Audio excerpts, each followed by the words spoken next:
আর একটা সমস্যা ছিল, অনেকেই পরিবার সহকারে থাকতেন পশ্চিম পাকিস্তান। এখন বউ বাচ্চা নিয়ে তো আর পালিয়ে যাওয়া সম্ভব না সবার পক্ষে। কিন্তু আমি ছিলাম তখন ব্যাচেলার। আমার সাথে যে দুজন সাহসী সহযোদ্ধা চলে আসে আমার ডাকে, তারা ছিলেন কর্নেল নূর চৌধুরী, তখন অবশ্য লেফটেন্যান্ট নূর চৌধুরী, আর লেফটেন্যান্ট মতিউর রহমান, পরে দুজনই কর্নেল এবং রাষ্ট্রপতি। একজন মানে নূর রাষ্ট্রপতি। আমরা চলে আসি, এসে মুক্তিযুদ্ধে জয়েন করি। তো আমরা তিনজনই ছিলাম স্পেশালাইজড অফিসার। স্পেশালাইজড অফিসার বলতে বোঝা যায় যে যাদের কমান্ডো ট্রেনিং থাকে, স্পেশালাইজড ওয়ারফেয়ারের উপরে জ্ঞান থাকে, এবং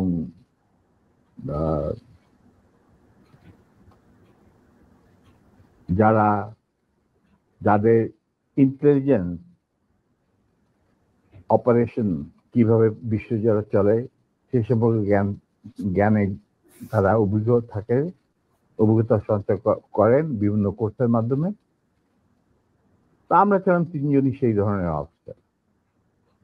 তাই আমরা জীবনের ঝুঁকি নিয়ে আল্লাহর নাম নিয়ে বেরিয়ে পড়ি এবং অতি সহজেই দিল্লি পর্যন্ত পৌঁছে যায়। এবং সেখানে আমাদেরকে রিসিভ করা হয় সাউথ ব্লকে, মানে প্রাইম মিনিস্টারের অফিসে শ্রীমতী ইন্দিরা গান্ধী, র প্রধান founding father general Ruban Singh, DP Dhar মুখ্য সচিব প্রাইম মিনিস্টারের and in charge of Bangladesh affair, এনারা আমাদেরকে রিসিভ করে। তারপর অনেক আলাপ আলোচনা,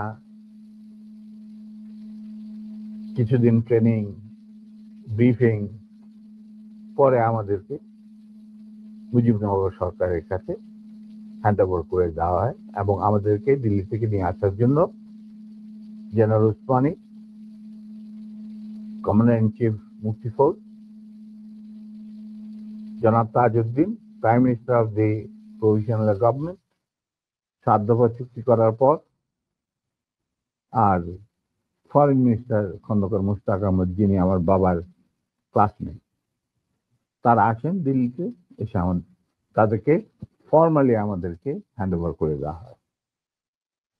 তারপরে আমাদের তিনজনের মধ্যে দুজনকে, আমাকে এবং মতিকে, অ্যাপয়েন্ট করা হয় as guerrilla adviser to the sector commander. মানে 11টা সেক্টরের মুক্তিযোদ্ধাদের রিক্রুট করা, তাদের ট্রেন করা, তাদেরকে ইন্ডাক্ট করা, অপারেশন করানো, সব দায়িত্ব পড়ে আমাদের দুজনের উপর। আমরা এই 11টা সেক্টরকে ভাগ করে নিই। আর Noor being the junior most, Osmani সাহেব উনাকে তার পার্সোনাল স্টাফ অফিসার হিসেবে মুজিবনগর সরকারের যে হেডকোয়ার্টার ছিল মুক্তিবাহিনী, সেখানে তার সাথে রাখেন। এবং শেষ পর্যায়ে কিছুদিনের জন্য নূর অনেকটা দৃঢ়তার সাথেই উসমানীর সাথে আলাপ করে